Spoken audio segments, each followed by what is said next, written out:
हरवंशपुर बंटू में भव्य श्री श्री 1008 लक्ष्मी नारायण महायज्ञ का आयोजन।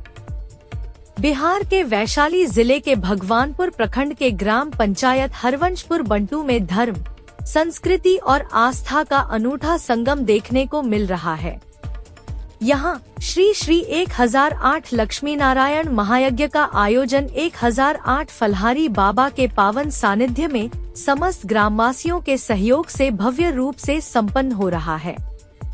इस आयोजन में भगवत कथा का वाचन व प्रवचन महामंडलेश्वर स्वामी वेदमूर्तिनंदन सरस्वती जी महाराज द्वारा किया जाएगा, जिनके दिव्य वचनों से श्रद्धालुओं को आध्यात्मिक मार्गदर्शन प्राप्त होगा। महायज्ञ का शुभारंभ 29 अप्रैल को भव्य कलश यात्रा के साथ हुआ। पारंपरिक वेशभूषा में सजी सैकड़ों महिलाएं और कन्याएं कलश धारण कर भक्तिरस में डूबते हुए गांव के विभिन्न मार्गों से होकर यज्ञशाला पहुंची।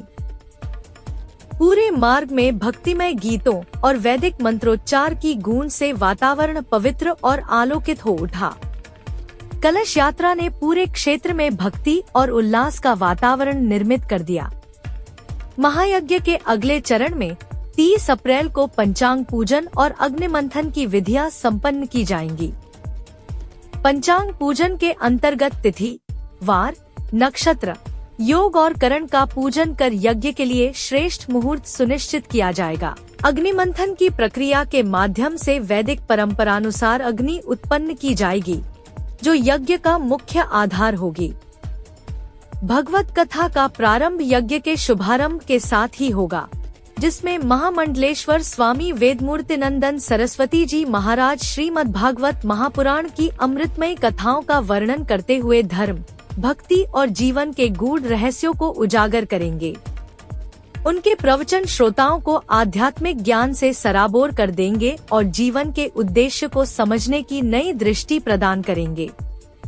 इस महायज्ञ को सफल बनाने के लिए पूरे गांव ने एकजुट होकर तैयारियां की हैं। आयोजन समिति ने यज्ञशाला की सजावट, पंडाल निर्माण, भोजन प्रसाद वितरण और अन्य व्यवस्थाओं को सुचारू रूप से संपन्न किया है। श्रद्धालुओं के स्वागत हेतु विशेष प्रबंध किए गए हैं। आयोजन समिति ने सभी श्रद्धालुओं से अनुरोध किया है कि वे समय से पहुंचकर इस दुर्लभ धार्मिक अवसर का लाभ उठाएं और पुण्य अर्जित करें।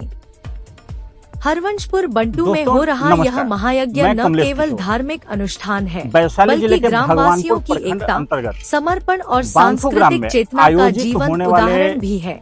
इस आयोजन से क्षेत्र में आध्यात्मिक ऊर्जा का संचार हो रहा है और समाज में धर्म, सेवा और सहयोग की भावना को